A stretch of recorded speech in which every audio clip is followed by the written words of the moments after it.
On the snow-blanketed streets of Pittsburgh, Pennsylvania, the holiday lights twinkled along Market Avenue, casting a festive glow over the hurried crowds clutching gift boxes and humming carols. But, in the dim corner by the bus stop, Noah Carter sat in his battered old truck, shivering slightly against the biting cold. He had just finished a grueling night shift at a temporary warehouse job, the kind of seasonal work he clung to desperately to scrape together enough for his daughter Lily's Christmas gift. At 35, Noah was a lean white man with a weathered face etched by years of hardship. Once a skilled mechanic at a bustling garage, he had walked away from stability 3 years ago after his wife's sudden death in a car accident, choosing odd jobs that allowed him to be there for Lily, his 8-year-old world. Beside him on the passenger seat sat a small plastic container holding the modest meal he had scrimped for all morning: a few pieces of fried chicken, mashed potatoes, and a slice of sweet pie. It was meant for their humble Christmas Eve celebration at home, just the two of them making do with what little they had. In the glove compartment was Lily's gift, a second-hand superhero comic book. He had wrapped himself the one she had eyed longingly in the thrift store window. As Noah turned the key to start the engine, his gaze caught on a figure huddled against the nearby wall.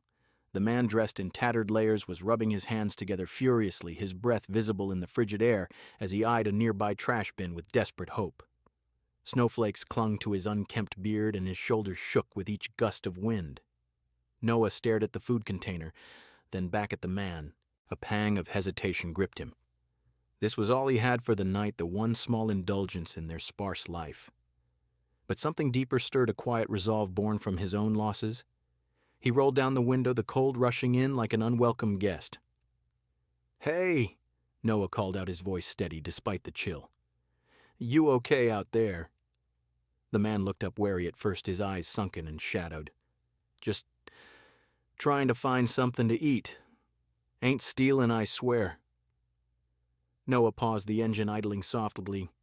Then, without another word, he picked up the container, the warm, precious meal, and held it out the window. "Here, it's still hot. Take it. Merry Christmas."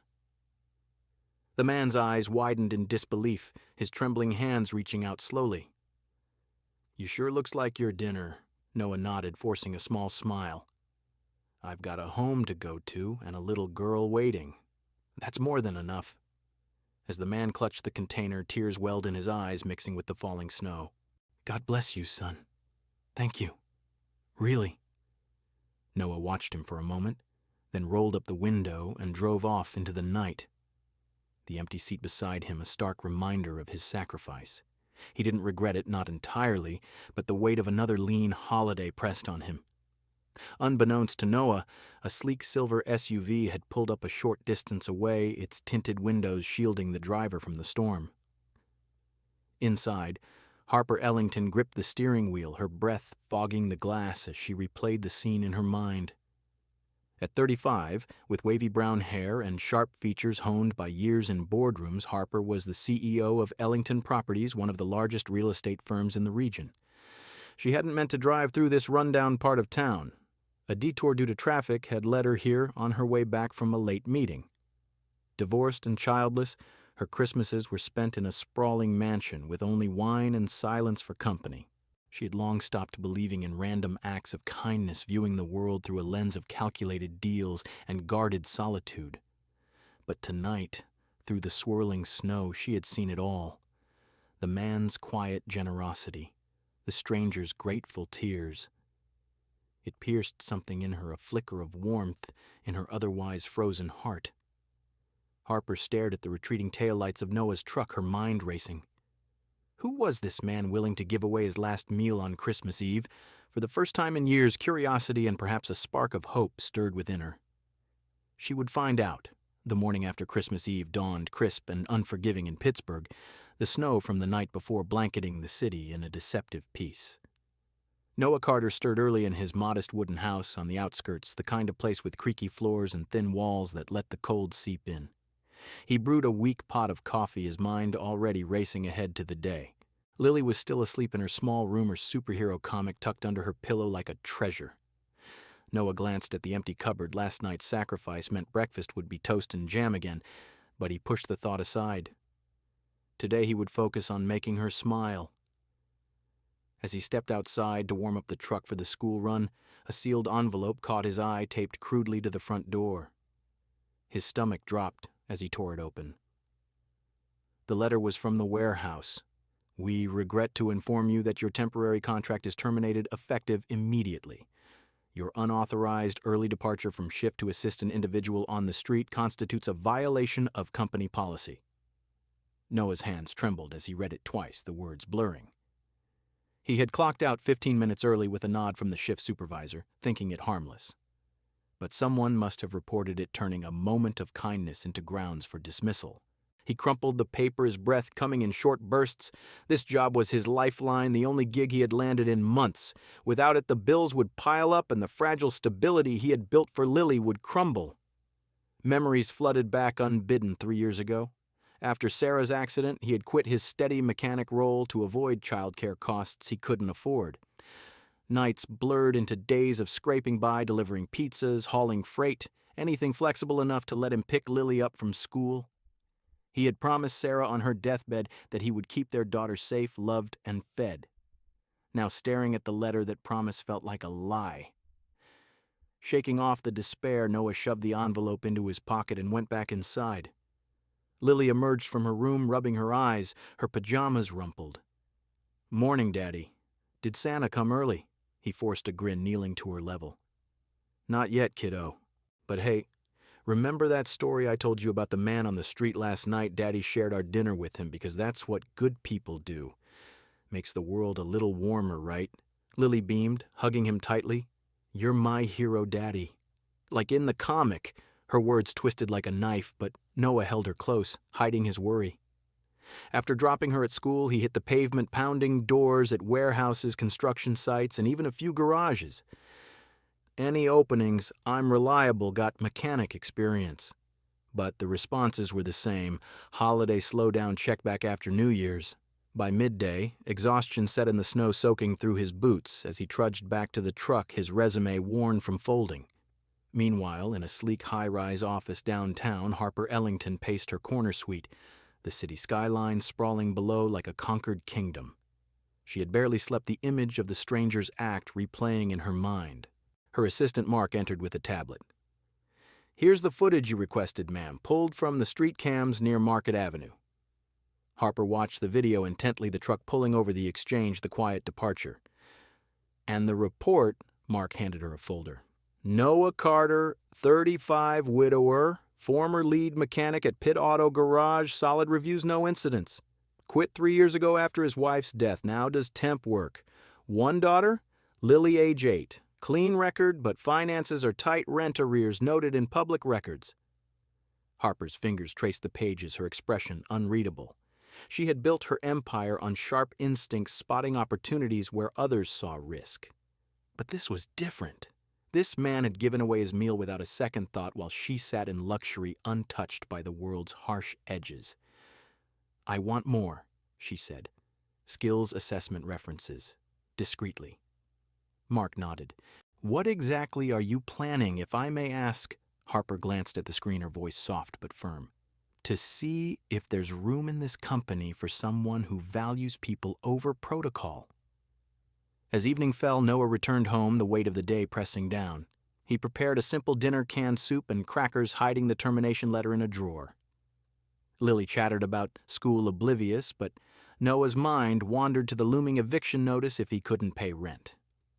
He stepped out onto the porch after tucking her in the snow, falling gently now, blanketing the neighborhood in silence. Staring into the darkness, he whispered a silent plea for strength, for a break, for anything to keep his promise to Sarah. Little did he know, a silver SUV idled at the end of the block, its headlights dimmed.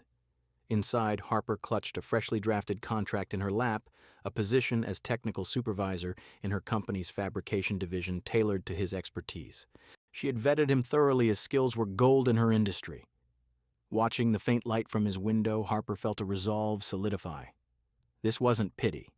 It was recognition of a rare quality in a cynical world. Tomorrow, she would make her move. On the following morning, a sharp knock echoed through Noah's quiet house, pulling him from his morning routine of packing Lily's lunch. He opened the door to find a polished man in a gray overcoat standing on the porch holding an envelope and a gold-embossed business card.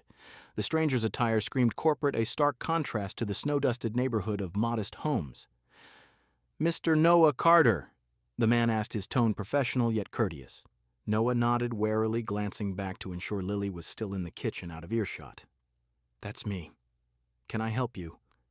"I'm Mark Thompson, assistant to Ms. Harper Ellington at Ellington Properties. She requests your presence at our headquarters this morning if you're available." Noah blinked, his mind scrambling. Ellington Properties, the name rang a bell, the massive real estate firm that owned half the skyline in Pittsburgh. There must be a mistake.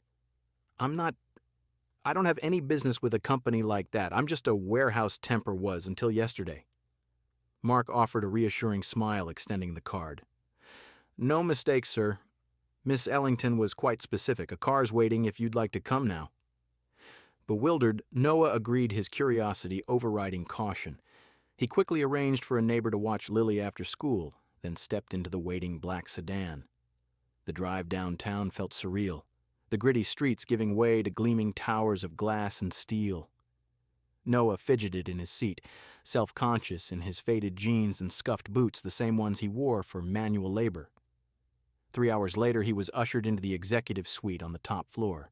The office was a vision of modern luxury, floor-to-ceiling windows overlooking the snow-capped Allegheny River, minimalist furniture in sleek chrome and leather, and abstract art that probably cost more than his annual rent.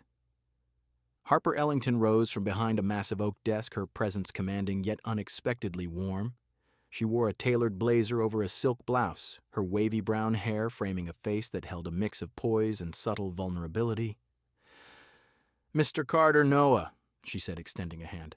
"Thank you for coming on such short notice. Please have a seat." Noah shook her hand, his calloused palm contrasting her smooth one. As he sat, he recognized her, the woman from the SUV that night, her face illuminated briefly by the streetlights.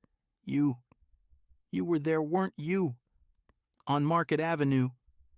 Harper nodded, pouring him a cup of herbal tea from a side table. The steam rose gently, carrying a faint scent of chamomile. "I was, detoured by the snow, and I saw what you did giving your meal to that man. It stayed with me." She placed a folder on the desk between them, labeled with his name. "I've had my team look into your background, not to intrude, but to understand. You're a certified mechanic with 7 years at Pitt Auto, excellent performance, no complaints. Then you left it all after your wife's passing to prioritize your daughter." Noah's throat tightened. How did she know he shifted uncomfortably? But there was no judgment in her eyes, only quiet respect. "Yeah, that's right. Sarah. She was gone in an instant. Car wreck. I couldn't afford daycare, and I didn't want Lily shuffled around, so I took whatever jobs fit around her schedule. It's been tough, but she's everything to me." Harper listened intently, her fingers tracing the edge of the folder. For a moment, her composed facade cracked, revealing a flicker of shared pain. "I admire that. In my world, people chase titles and deals, but you chose humanity. We have a new project expanding our fabrication division, local manufacturing hubs. We need a technical supervisor with real hands-on experience, someone who understands efficiency without cutting corners. I'd like to offer you the position." Noah stared, the words not fully registering. "Me? But I just got fired from a temp job. I'm not corporate material." "You're exactly what we need," Harper replied firmly. "Starting salary covers benefits, flexible hours for family, and a signing bonus to get you settled." Overwhelmed, Noah's eyes welled up. He thought of Lily's innocent faith in him, of the empty cupboards at home. "I don't know what to say. Why me? You don't even know me." Harper leaned forward, her voice softening.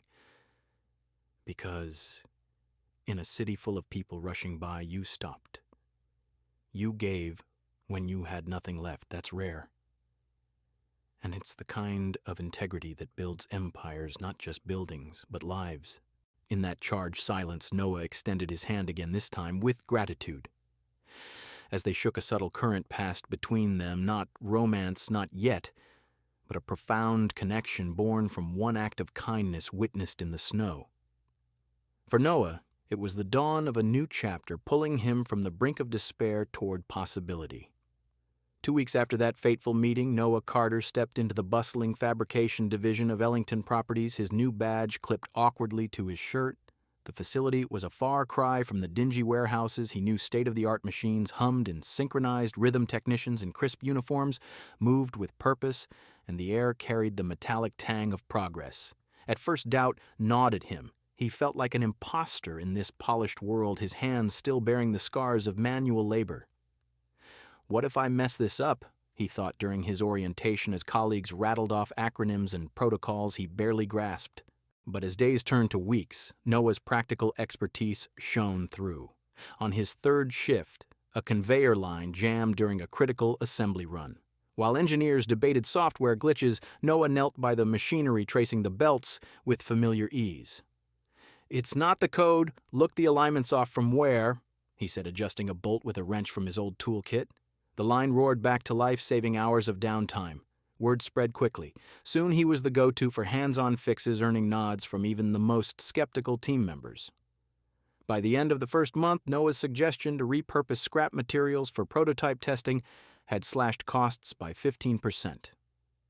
Harper called him into her office to deliver the news of his promotion to lead supervisor. "You're proving exactly why I hired you," she said, her eyes meeting his with genuine pride. Noah left the meeting buoyed, the steady paycheck already easing his burdens. Bills paid on time, a small savings account started for Lily's future. In parallel, Harper found herself drawn into Noah's orbit beyond the office walls. It began innocently, a casual Saturday morning drop-by at his house with fresh muffins from a downtown bakery, claiming it was to discuss project updates. Lily's face lit up at the treats, her chatter filling the kitchen as she showed Harper her latest drawings. "You're pretty like Mommy in the pictures," the girl said once, innocently tugging at Harper's sleeve. Noah flushed, but Harper laughed it off, though the comment lingered, stirring something unfamiliar in her solitary heart. The visits became routine afternoon walks in the nearby park where Lily skipped ahead, collecting snow-dusted leaves, or quiet evenings helping with homework. One crisp afternoon, as they sat on a bench watching Lily play on the swings, Harper opened up slightly. "My life was always about climbing ladders, deals, expansions. After my divorce, it felt empty. Seeing you that night, it reminded me there's more." Noah listened, sharing his own vulnerabilities, the lonely nights after Sarah's death, the fear of failing as a father. Their conversations deepened, laced with unspoken understanding. Yet subtle tensions emerged. Harper wrestled with her guarded nature, her demanding schedule, pulling her away from these simple moments. "Am I ready for this?" she wondered during late-night board calls, glancing at a photo of Noah and Lily on her phone. Noah, too, harbored insecurities. Whispers from colleagues about the boss's favorite made him question if his success was earned or handed.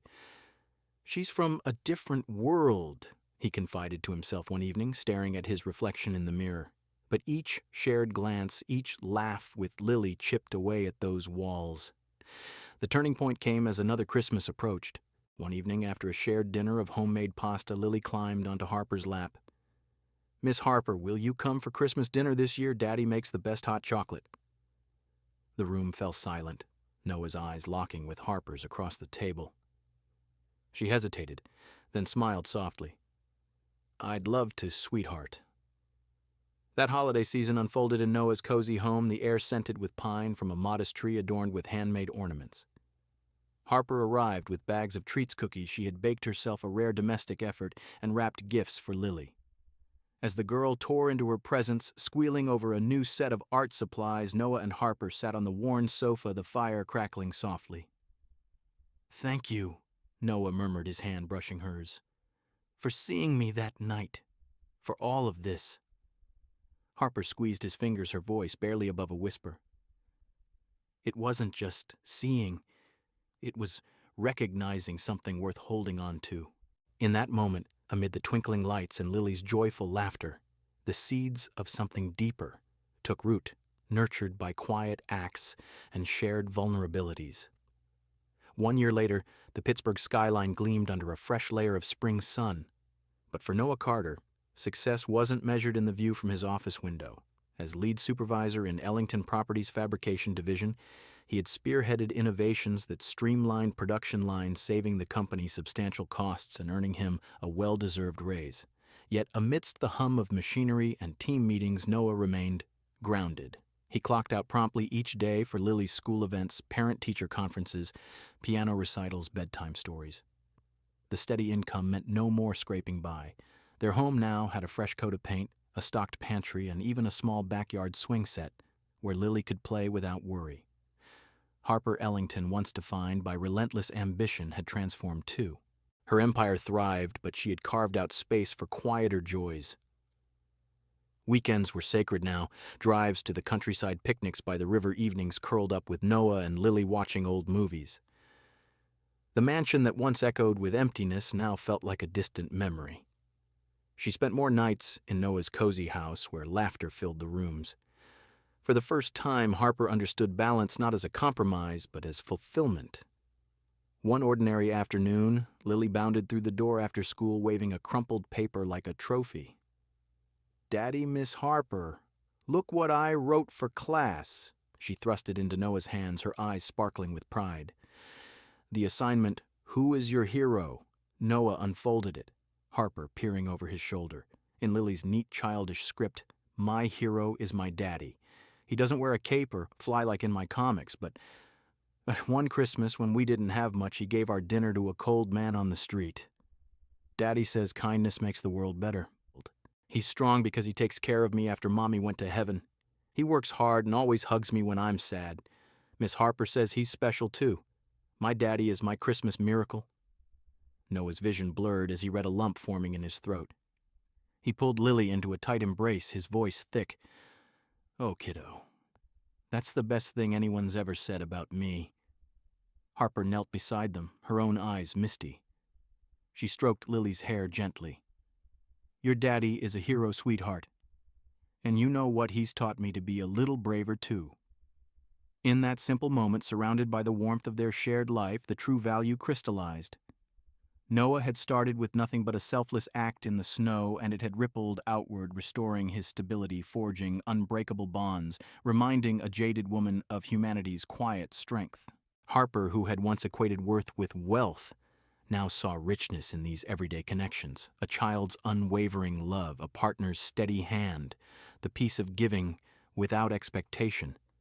Life wasn't perfect. There were still long work days, occasional arguments over schedules, the lingering ache of old losses. But they faced it together, building something resilient. Noah often reflected on that Christmas Eve, marveling at how one choice had rewritten his story. Harper, in turn, had learned that true power lay not in boardrooms, but in opening one's heart. For anyone witnessing such moments, the lesson was clear in a world quick to take. Giving freely could unlock doors you never knew existed. Acts of kindness, no matter how small, echoed far beyond. The giver weaving threads of hope and change. Sometimes what you offer in your emptiest hour returns in ways more profound than imagined, a job, a family, a love that heals. And in the end, that's the real miracle, not the grand gestures, but the quiet ones that transform lives one compassionate choice at a time.